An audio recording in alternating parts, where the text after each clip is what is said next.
Hey Smashers, welcome to your Daily Smash for Tuesday, May 6th, 2025. I'm Rick. I'm Kelly. It's bad. You can see the reflection. Oh, well. Everywhere. You want to see a reflection? What's this?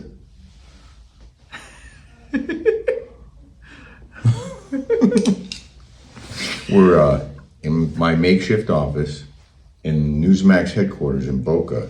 What if I went like... I'm frozen, okay? You're cold, I'm warm. I'm frozen. I'm so cold. Like, super cold.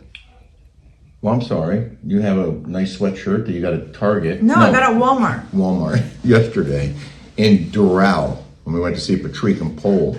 That was Sunday. I could not find anything in that Walmart. All the sweaters had holes in them. Oh, I was freezing. Yes, and they had Scoop. Remember that Scoop NYC? Yeah. I'm cold. I'm sorry. But I'm not sure. I didn't realize this until late Monday. That Cinco de Mayo, 5-5 this year is 5-5-25. And 5 times 5 is 25. Wouldn't it be cool to have a kid that was born 5-5-25? Someone did. Someone did. We were married on 10-10. How about Christine's son, Brody, was born on 8-8 of 08? How about Jolie was almost born 6-6 of 06. Yes, that was her due date. That would have been scary. Please, dear God. This is our last full day, Tuesday in Boca, heading back to Huntington Beach, and can't wait to get home. Can we just talk about Jolie for a second? Yes. So cute. She's had to fill all this stuff out, bank statements, everything, and for a form she has to submit for getting her visa. Yeah. And it's just so cute. I'm like, well, there's going to be rules and regulations when you come back. Not going to sleep until 10, 11. Going to go to work. Pitch in. Going to go take summer school. Mm-hmm. Like, I'm giving her the lowdown, so there's no fights. Yeah. And she couldn't have been nicer on the phone. She's like, okay, mommy, yeah. Right. And I want to get up early. I want to get up early. I want to do these things. Yeah. And I'm going to take classes, and I'm going to go to work. And then she said, I'm so excited to come home. Yeah. That's so cute. I know you're excited to have her home. Yes. And I am too. Yeah. And I told her, we can't wait to hang out. She's been gone a long time. Yeah. Oh, so funny. I just kept thinking about our smash yesterday. Yeah. And how you cannot speak on politics or religion. You should never ever talk about that, really. It's hard to, you can't win, but it's just like you're always going to upset half of the people or close to half of the people, certainly in politics. And religion too. A lot of people are like, I don't want to talk about religion. I'm not going to hang around for this. I know. And we weren't really talking about religion so much. It's just about Jennifer having this gift. Who had a near-death experience, and as a result, she says, she can see dead people. And, like Patrick and Pole, when we went to go see them, they're friends of ours. Uh-huh. I do the tea leaves because I do it just for fun. I don't believe in it as gospel. I don't believe in that stuff. But they have been pretty spot on. They were spot on about me getting that pickleball permit. Yep. He knew about the neighbor peeking over the fence. That was weird. He didn't know anything about that. Well, and he said some things to me that I'm going to share on this week's Patreon that were profound. Real quick before I forget, thank you, Cousin Tony, for house sitting for us. Can't wait to see you as well when we get home on Wednesday. And we're going to the desert this weekend. And guess what? We're doing reservations at Melvin's. Which is where Frank Sinatra used to go. This looks so cool. For Mother's Day. Also, Happy Mother's Day to all the mothers out there. Happy Mother's Day. Happy Mother's Day, Mom, if you're watching. And is it Joey or Johnny? Johnny Bananas? Johnny Bananas. We're interviewing Johnny Bananas. We're taking a class with him in his gym in Boca Raton today. That's also for this week's Patreon. And I'm really excited. So if you're a Johnny Bananas fan, we're going to ask him the stuff that you probably are wondering about. I didn't even know who Johnny Bananas was. I only watched that one Traitors and he got kicked off. Well, but I found that guy so fascinating. I met the guy on the street. He was making fun of my parallel parking. Yeah, but he apparently won some MTV challenge show. And some of you told us that he was on the back of that golf cart that John Elway was driving when Elway's business partner and former agent fell off the back and was killed. So I want to ask him about that. I mean, I know it's a very serious topic, but if he was there, I would like to hear his perspective on what happened. And then I don't know if he can talk about it. And then Not So Dumb Blonde wants me to ask him about Stacy. I'm like, Stacy who? I don't know what she's talking about. Oh. But I'll ask. Maybe it must be a female who he was involved with. Right. We saw Siggy Flicker at Mar-a-Lago on Friday night. Oh, my. Thursday night. Oh, my gosh. So we ran into her at Mar-a-Lago. And let me just tell you about this Mar-a-Lago, okay? It was unbelievable. The way it was like getting into Fort Knox. They checked your hood. They checked the back of it. They had dog sniffing around. It was like incredible to get in there. You had to show your driver's license. I mean, I've never seen security like that in my life. Multi-layered. I mean, he has, but I haven't. Yeah. Yeah. And a metal detector at the door. It was crazy. You walk in and it was the most beautiful palace, and the grounds, it was unbelievable. Didn't it have Versailles vibes? It had Versailles vibes. Yeah. It's the next thing to Europe. And like a European palace. We only saw a small piece of it. But it was unbelievable. But I just kept saying, I can't believe this was somebody's house. Well, actually it still is, but not really. I mean, what other president ever had a club where people would come and hang out, hundreds of them, and he flew in that night and he was arriving after we left.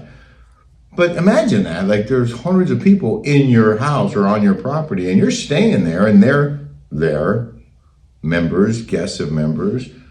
Wait, can we just talk about leaving Mar-a-Lago was the most, I've never seen anything like it. Oh, there was on the way out. There was police after on every single block. I want to say for 5 miles, would you say? Because, well, certainly all the way off the island and then even over the bridge because the president was on his way. So they stage police officers, state troopers at the highway ramps to close them, and then motorcycle cops, undercover cops, and then just police vehicles all the way down that main drag. I think it's Okeechobee that leads to Palm. I did this earlier. What? The Isle of Palm. The Isle of Palm. Palm Beach.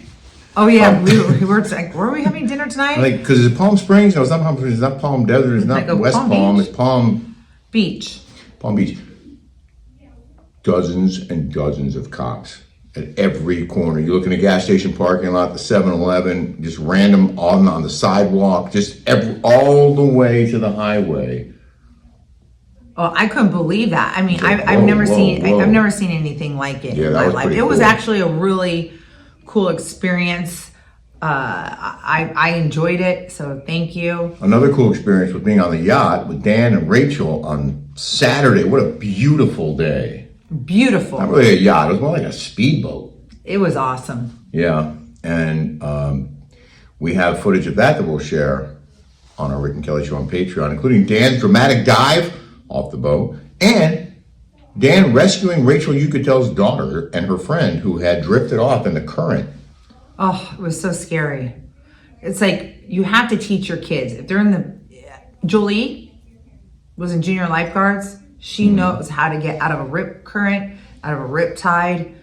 She's a strong swimmer. I was always afraid of her. Like, it's a life lesson. If you have kids, grandkids, you better tell them, and they live at the ocean and they're going to the ocean, you need to get them in training. The Pacific Ocean. Ocean. This little girl did not know what to do. It was scary. Well, there was nothing she really could do. She could have, well... I mean, you can't fight the current.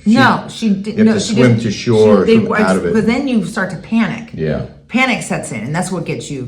But I was just going to say about Jolie, the Pacific is much colder than the Atlantic, and she would go in the Pacific every day during the summertime. So cute. Yeah. No fear, no hesitation. Well, those kids have like antifreeze for in their veins. In their veins, they don't get cold. Yeah. Oh wait, so when we talk about Siggy. Yeah. So I see Siggy, and she is dressed like $1 million, and she comes out of a convertible Bentley, and she's right in front of us. And I went with our friends Benji and Lauren, and their Porsche. We all come in together, and here's Rick in his beat up Nissan Altima rental car. Now I have an orange Audi, which is really cool. And Siggy's in there, and she's like, I can't stand Andy Cohen. She goes, I can't stand him. He is the devil. All he does is talk bad about Trump and blah, blah, blah, blah, blah. And I'm just like, I'm looking at her, and she's so pretty. And I'm like looking at her outfit, and we're just like staring at her, and she's like, I hate him and blah, blah. And she's like, I put a curse on him. And she's like, how dare him? She was like, he is Jewish and he's an embarrassment to the Jews. And I mean, she went off on him. Yeah. I wish I would have had like a camera. And then she's like, I put a curse on him. I go, you put a curse on him? She's like, and she does some kind of. See, I missed that part. She said some kind of spell, I think. And I said, what is that? Ooh, it gives me the creeps. And she said, I cursed him that he will never, ever find love. Ever.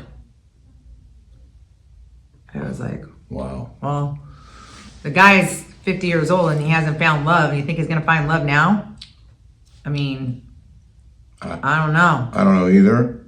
I wouldn't wish I wouldn't wish that on anyone either. Like, at all. I would not wish. I wish everybody has love in their life.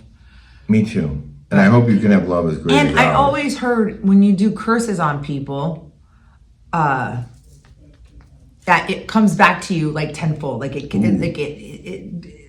it reverses when you karma. When you do something like that. Well, on a lighter note, another guest we plan to interview, a friend of mine this week, is Nome Dwerkin, who owns the Comedy Cellar in New York City. He's a great guy, has amazing stories. If you're not familiar with the Comedy Cellar, it's the premier comedy club in New York. You've probably heard of a few of them, but the Cellar is legendary. If you haven't been, you should go. Is that the one CK always goes down when he's filming his own? That's the Comedy Cellar. Downstairs. Yeah, downstairs. You took me there. I did. And I went with your daughter, Shoshana. Shoshana worked there. Veronica worked there before her. And Nome's a great guy. He's got great stories. He's worked with every top comedian you could name. They've all been there. They're all friends of his. Saturday Night Live, all of them. And he's gonna sit down with us. He's gonna be on my Newsmax show, but he's also gonna do the Rick and Kelly show. And I think that'll be next week. Johnny Bananas this week. Nome Dwerkin and Comedy Stories next week. I want to ask Nome, how can he deal with these woke comedians? Like, how does he even handle that? Like, I think that's a really important part of the conversation is how politics and comedy intersect. Well, a lot of people can't understand comedy. They get their butt hurt. And it sounds like these woke people are sensitive to every little thing. You can't say anything for fear that someone's going to get offended, because that's when you're doing comedy, you can't get offended. You mean like Trump dressed as the Pope? The AI image of Trump as the Pope? What did Trump say? The Catholics loved it? No, the Catholics loved it. Well, the first thing I saw was that. I'm like, that's blasphemous. Oh, you're a Catholic. Did you love it? No. Didn't think it was funny? No. I didn't think it was funny at all. I thought it was pretty surprising that they would put that on the White House X feed. Okay. All right. On that note, in the news now. In the news. I think Karen Reed might be found guilty at her second trial. There's some shocking testimony after her Boston cop boyfriend's death at her second trial. A second witness heard Karen Reed admit, I hit him the morning her Boston cop boyfriend was found dead in the snow, jurors heard on Monday. One of Reed's friends, who later became her most controversial accuser, was also overheard telling Reed to calm down, you're hysterical, following the admission. Katie McLaughlin, a firefighter and EMT in Canton, Mass., testified. On January 29, 2022, she was called to the scene of a man in the snow who turned out to be police officer John O'Keefe, 45, Reed's boyfriend. McLaughlin, 29, said she approached Reed and Jennifer McCabe asking if there had been any significant trauma that happened that preceded this, and Reed, 45, responded by repeating, I hit him, the firefighter said. There was a woman next to us who told her to calm down, stop talking, calm down, you're hysterical, and she repeated, I hit him. McLaughlin said a cop asked Reed, you what? Prompting her to blurt out again, I hit him. Now, I didn't hear that in the documentary that we watched. That documentary is great if you haven't watched it. I'm fascinated really good, by this story. I think it was one-sided. It was her side. Right. Did you hear that in the documentary? Nope. But did she pay for that documentary to be one-sided so people could watch it? I think it's a good question, and I don't know, but it wouldn't surprise me if it was her defense team that put it together and put it out. Hearing that, does it change your opinion of her guilt or innocence? Okay, well, the whole thing is weird because she seems like she's a nut job. The way she was screaming at him, saying that he is, this and this and that. She was going off, and they have it on recording. Right before he went into the thing, come out, and you can whatever. But it also, the wife in there with the cop said, Googled, how long does it take for a body to die in the snow or something along those lines? Yeah. And that seemed fishy to me because the cop could have had a beef with the other cop and... Well, she hinted there was some sexual tension, or maybe her boyfriend was having an affair with the wife of the other cop, and he found out about it, and that's why he allegedly killed him and then framed her for it. Prosecutors claim Reed drove O'Keefe to his friend Brian Albert's Canton home after a heavy night of drinking and then backed into him, leaving him to die as a snowstorm was rolling in. But Reed's team maintains her innocence, claims she is a victim of a sweeping law enforcement cover-up. The defense has said after Reed dropped off O'Keefe at Albert's party, he died after getting into a fight with his cop buddies. What do you think? Well, I'm gonna admit, after watching that documentary, I believe Karen Reed was innocent. I believe that they did frame her and they did kill him and cover it up. And then, after reading this one article where she's hysterically saying, I hit him, at the scene with him dead in the snow, what else could she mean by that? It just, now I'm thinking, well, they just presented her defense in that documentary. I thought she went home. She left the scene and then came back later when the cops were called, the ambulance was called, and he was there in the snow. She came back. Oh. And at that moment, that's when supposedly... And then she says they drink and drive all the time over there. Yeah. I found that bizarre. The cops, believe it or not, they know they can get away. Almost always get away with it. Just flash some tin and, their fellow buddy, if they get pulled over, is going to let them go. And family members, kind of the same thing. You all get the family and friends badge. You're like, okay, just go home. How about killing somebody? Well, drinking and driving is an absolute... It's very, very dangerous. No. Yeah. Don't do it. Don't do it. Just say no. Call an Uber. I mean, back in the day, I get it. There was no Uber, you couldn't get a taxi. People would just take their chances. But now you don't have an excuse. I just love how all these housewives get DUIs, especially Orange County, Gina and Shannon, and they don't say anything about it. If that would have been me and I got a DUI... Oh, you would have been the worst person on earth. Oh my goodness gracious. You would have been vilified. They would have never have let that off the hook. Crucified. I mean, that would have been the end of the end of the end of the end. It's so funny how people pick and choose. Yeah, true. We're going to leave it there for this smash. The next one will either be from here or Huntington Beach, not sure. I guess, well, we're traveling Wednesday morning very early. So we might just take Wednesday off. we might have to. So here's our sick. Here's our sick note.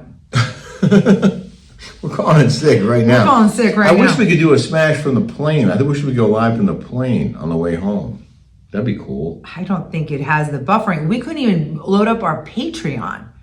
It took us a whole day because we didn't have the internet bandwidth. I was trying to upload it. It was a nightmare. It was frustrating. There's no way that we could do it. This week's show is going to be so good. Go to the Rick and Kelly Show on Patreon.com. Subscribe now. Check out Johnny Bananas. And then next week, Nome Dwerkin, and our more highlights from our trip here in Florida. It's going to be a really, really good show. The shows keep getting better and better, and our thousands of patrons are telling us that. They love every show we post, and we know you will too. Commercial free. And longer, unfiltered, $5. Yep. $5 foot long. And I'm going to ask Johnny, we do a weekly Zoom call with our VIP and party patrons. I'm going to ask him to join us this week on Sunday. Actually, Sunday's Mother's Day. Maybe we should do it on Saturday. Yes, let's do Saturday. I'll see if he's available. And if he is, we'll let you know. Have a great, smashtastic day, everybody. Bye.